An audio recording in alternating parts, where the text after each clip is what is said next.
नमस्ते प्रिय विद्यार्थियों। हमारे वर्ण विचार के प्रकरण में हमने स्वर और व्यंजन दो भेद हमने पहले किए थे और उनको विधिवत तरीके से ट्रिक के माध्यम से अपने मस्तिष्क की जो दृढ़ता है उसके माध्यम से हमने उसको सीखने के प्रयास किया था। आज मैं लाया हूं व्यंजनों का जो विविध वर्गीकरण है उसके बारे में क्लास। तो चलिए बिना किसी देरी के शुरू करते हैं। व्यंजन के विविध भेद हम कहा भी गया है कि अपने ही आंचल को भिगोती चली जाती है, जिंदगी रोई तो रोती चली जाती है। अपने ही आंचल को भिगोती चली जाती है, जिंदगी रोई तो रोती चली जाती है। नेक काम में देरी न करे खुदा के बंदे, देर हुई तो होती चली जाती है। तो आइए बिना देरी के प्रतियोगिता परीक्षा में आने वाले जो महत्वपूर्ण, सबसे महत्वपूर्ण जो अपने कह सकते हैं अभ्यास के माध्यम से जो सीखी जाती है उसका एक छोटा सा वर्गीकरण मैं आपके बीच लेके आया हूं। देखिए साथियों, व्यंजन हमने किए थे कि जो व्यंजन होते हैं ये होते हैं 33 और 11 स्वर होते हैं। तो व्यंजनों में सबसे पहले जो व्यंजन होते हैं वो होते हैं स्पर्श व्यंजन। जो जीवा है वो जब प्राणवायु निकलती है तो जीवा मुख के सभी अंगों को स्पर्श करती है। स्पर्श व्यंजन, संस्कृत में इसको स्पृष्ट कह सकते हैं और इनकी संख्या होती है 25। यानी कि कै से लेकर के जो अपने मैं तक के व्यंजन हैं उन्हें कहते हैं स्पर्श व्यंजन। कै वाली पूरी लाइन, चे वाली पूरी लाइन, तय वाली और तय वाली पूरी लाइन जो है स्पर्श व्यंजन आती है। उसके बाद है अंतस्थ व्यंजन। जीवा ने पूरी बाहर निकले न पीछे मध्य में स्थित रह जाए। अंतस्थ व्यंजन ये, रे, ले और वे ध्वनियों को हम कहते हैं अंतस्थ व्यंजन। आगे संघर्षी व्यंजन जिनका दूसरा नाम है उष्म व्यंजन। ऐसे व्यंजन जिनको बोलने से हमारे मुख से वायु उष्मा के रूप में बाहर निकले, गर्म उष्मा निकले, घर्षण के माध्यम से वायु निकले, इसलिए इनको संघर्षी कहा जाता है, घर्षक कहा जाता है। घर्षक शब्द याद रखिए दोस्तों, घर्षक भी पूछा जाता है। घर्षक ध्वनियां कौन सी है तो ध्यान रखें, श, श, श और है। ये चार ध्वनियां जो है इन्हें घर्षक, संघर्षी या उष्म ध्वनियां कहा जाता है। बहुत ही महत्वपूर्ण, तो ये भी ध्यान रखनी है अपने को। तो 4, 4, 8 और 25 कितने हो गए?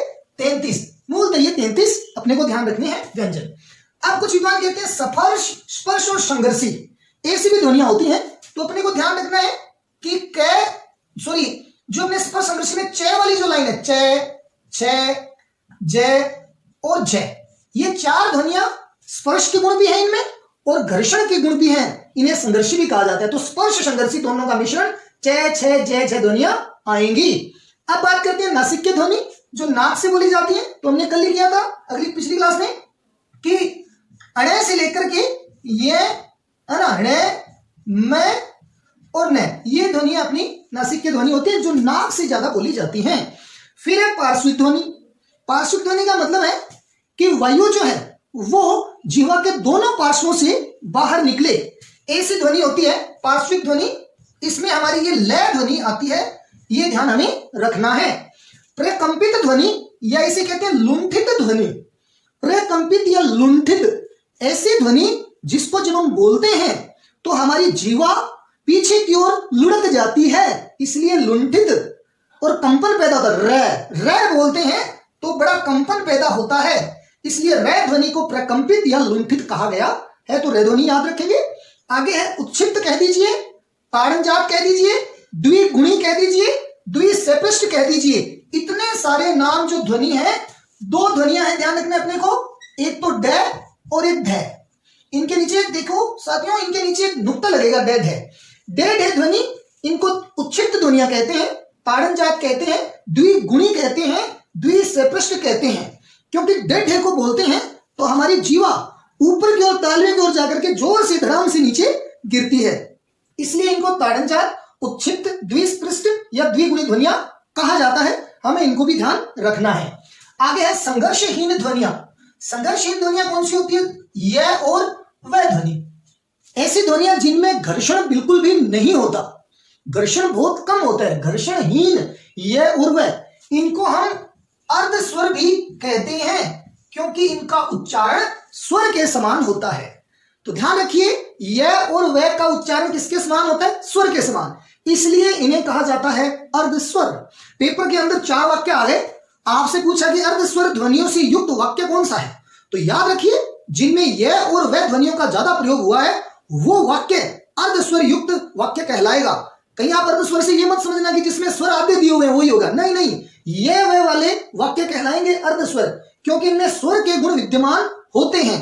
जैसे देखिए यहां पे दिया हुआ है नई शब्द, एक आपने देखा होगा नई ऐसे भी लिखा होता है, दो रूपों में चलता है, तो ये ई का स्वरात्मक रूप आता है इसमें। तो हमें ध्यान रखना इन दोनों में से ज्यादा जो सही होता है ना वो ये होता है, मानक ये होता है ना। स्वरात्मक गुण के कारण नई को कई लोग ऐसे भी लिख देते हैं, लेकिन ये मानक नहीं है। स्टैंडर्ड हिंदी में स्वरात्मक रूप ज्यादा मान्य होता है।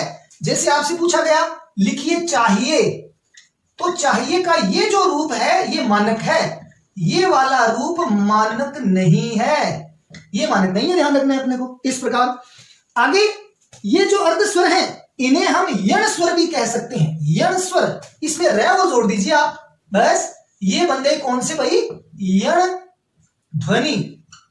ये लीजिए यण संधि से बनते हैं ना ये वर है, तो इसलिए ये रूप भी अपने को ध्यान रखना है। आगे बात करता हूं मैं, अंतस्थ वाला मैंने आपको पहले ही बता दिया था। अब बात करते हैं संयुक्त अक्षर। हिंदी में 3 संयुक्त अक्षर मान्य हैं। कौन कौन से संयुक्त अक्षर देखिए, श, त्र और ग, 3 संयुक्त अक्षर है। श जो है ये आधा क और स पूरा इससे बना है। त्र जो है आधा त और र पूरा इससे बना है। ग जो है आधा ज और य इनसे मिलकर के बना है। तो इस प्रकार इन 3 संयुक्त अक्षरों को भी हमें ध्यान रखना है। ये पेपर में बहुत आता है कि श जो है वो किससे मिलकर बना है, क और श से, त्र किससे मिलकर बना है, त और र से, और ग किससे मिलकर बना है, आधा ज और य से मिलकर बना है। उच्चारण की दृष्टि से संयुक्त अक्षरों में मूल रूप में तो हमारी लिपि में यही है, लेकिन उच्चारण की दृष्टि से हाल ही में एक श्र को शामिल और किया गया, श्र चौथा, इसको कहते हैं अपने श और र, इनको मिलाने से ये भी जो है एक संयुक्त व्यंजन निर्मित हुआ है। तो ध्यान रखेंगे संयुक्त अक्षर 3 है, लेकिन ऐसे आ जाए संयुक्त व्यंजन, मान लो एक व्यंजन को भी जोड़ दिया तो संयुक्त व्यंजन अपने को ध्यान रखना है। कितने हैं संयुक्त व्यंजन, हमें ध्यान रखना है कि 4 है। आगे देखिए अगला है अयोगवाह। अयोगवाह ध्वनियां ऐसी ध्वनियां होती हैं जिनका योगदान जो है न स्वरों में होता है न व्यंजनों में होता है, वो अयोगवाह ध्वनियां होती हैं। हम इस अयोगवाह के वर्गीकरण में कौन कौन सी रखेंगे, विसर्ग रखेंगे, अनुस्वार रखेंगे और चंद्र बिंदु रखेंगे। विसर्ग, अनुस्वार, चंद्र बिंदु। याद रखिए बच्चों, आपसे यह पूछा जाए कि विसर्ग और अनुस्वार में और चंद्र बिंदु में क्या अंतर है, तो याद रखिए अनुस्वार जो होता है नाक से बोला जाता है, लेकिन चंद्र बिंदु जिसको हम अनुनासिकता कहते हैं, अनुनासिकता, चंद्र बिंदु को क्या कहते हैं, अनुनासिकता। यह अनुनासिकता बोली जाती है मुंह और नाक से। दोबारा देखिए, केवल जो अनुस्वार है ये तो बोली जाती है नाक से, लेकिन अनुनासिकता बोली जाती है मुंह और नाक से बोली जाती है। पहला तो उच्चारण के आधार पर, नाम भी अलग अलग है, एक का अनुस्वार है एक का अनुनासिक है ना, ये भी ध्यान रखना है। दूसरी बात, जो अनुनासिकता होती है, ये जो चंद्र बिंदु है ये हमेशा याद रखिए ये तद्भव शब्दों में प्रयुक्त होती है, हिंदी वाले शब्दों में प्रयुक्त होती है, लेकिन अनुस्वार और जो विसर्ग हैं ये हमेशा तत्सम शब्दों में प्रयुक्त होती हैं। ये भी अंतर एक विशिष्ट अंतर है जिसको आपको ध्यान रखना है। तत्सम शब्दों में अनुस्वार और विसर्ग और तद्भव शब्दों में अनुनासिकता यानी चंद्र बिंदु प्रयुक्त होती है। एक महत्वपूर्ण अंतर और बताता हूं कि जो अनुस्वार जब किसी शब्द पे लगता है तो वो हमेशा उस शब्द के बाद लिखा जाता है, उस शब्द के बाद। जैसे मान लीजिए मैंने कंगा लिखा, शब्द कंगा, तो मैं कंगा जब लिखूंगा तो न को यहां लिखूंगा, मैं कंगा शब्द में क को मैं न को यहां लिखूंगा, आगे लिखूंगा, है ना। लेकिन चंद्र बिंदु वाले शब्दों में ऐसा नहीं होता।